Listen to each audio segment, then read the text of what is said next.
What's good, racing world? This is Matt Dobbs, aka Mr. Matt Racing, here to bring you this week's edition of Time Trial Tuesday. Now, we just got done with a duel in the desert at Phoenix. And I gotta tell you, I was a little taken aback, but in a good way. Normally, I'm not pleased with the racing, but between the O'Reilly Auto Parts series and the Cup series, I actually enjoyed some of the racing that we had. Now, starting off in the O'Reilly Auto Parts series, more of the same that we've seen the last few years in terms of the racing product. Great restarts, great short runs, but as the tires aged, the racing was great. Carson Kvapil and Jesse Love with an instant classic battle for the race lead late in the third stage, crossing each other over multiple times before Kvapil ultimately got the upper hand. However, Kvapil ended up not winning the race. A couple of bad restarts and bad luck on those last restarts set Kvapil far back enough to where he just couldn't get back up there. Instead, it ended up being his teammate, Justin Allgaier, riding the ship after somewhat of a rough start to this season and gets his first win of the season and his third win in Phoenix. Didn't come without a host of issues, including a very long pit stop at the end of stage 2 that resulted in Allgaier starting well outside the top 10. But Allgaier went from 6th to 1st in a matter of 4 laps after restarting in the third row with just 15 laps to go in the race, making the pass on Jesse Love to make it happen. Overall, racing was great, like I said.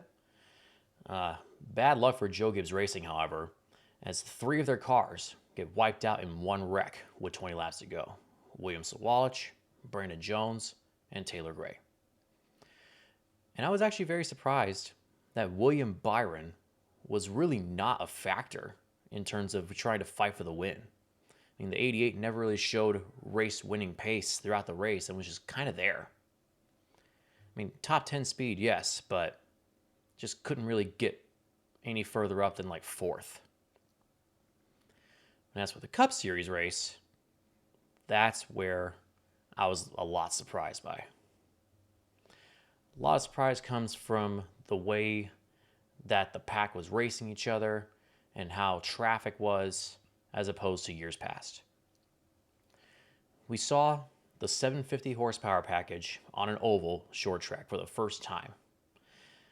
And I'm not going to lie to you, I saw some of the same in terms of the racing, like cars are still able to drive up to each other, but once they get to within 2 or 3 car lengths of each other, all of a sudden they're running the same speed as each other because of the dirty air factor of this next-gen car.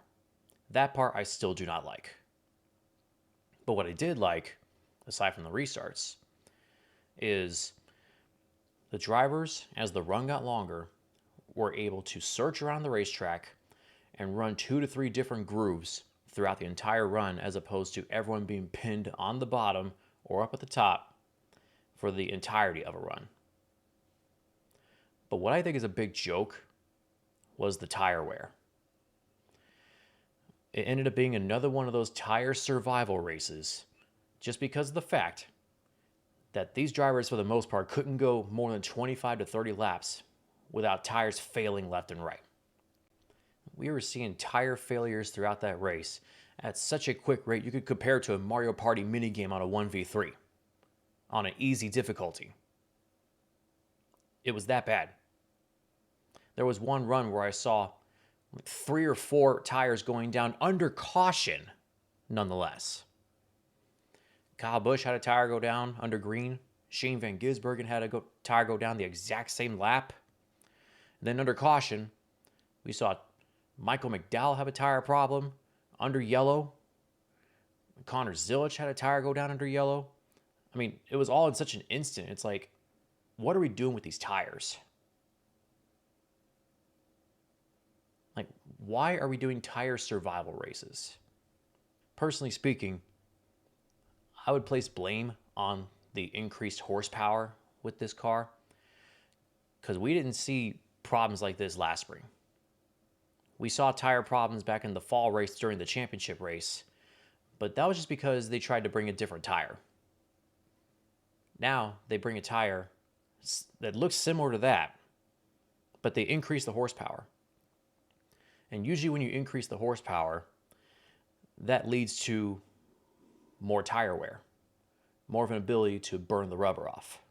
At the end of it all, Phoenix continues to be the Penske playground that I thought it would be. Ryan Blaney ends up going back to back at Phoenix between fall and this spring. During a rash of different strategies at the end of the race, some on 2 tires, some on 4 tires, it was Blaney who made the late pass and was able to hold off a hard charging Christopher Bell. But Bell was charging, like I said. Bell had 4 tires to Blaney's 2 tires. So he was getting closer and closer until the checkered flag came out. Blaney looked back and said, "You almost had it.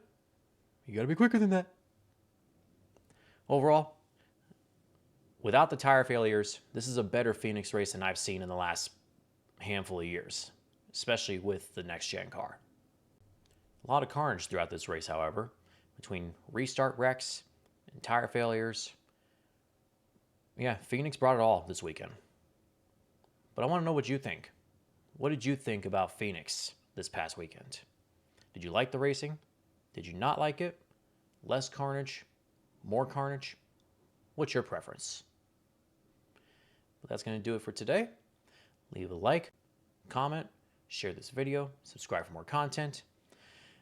Thank you guys for watching, and I will be seeing you later this week on Fast Friday as we preview my hometown of Las Vegas. See you on the road.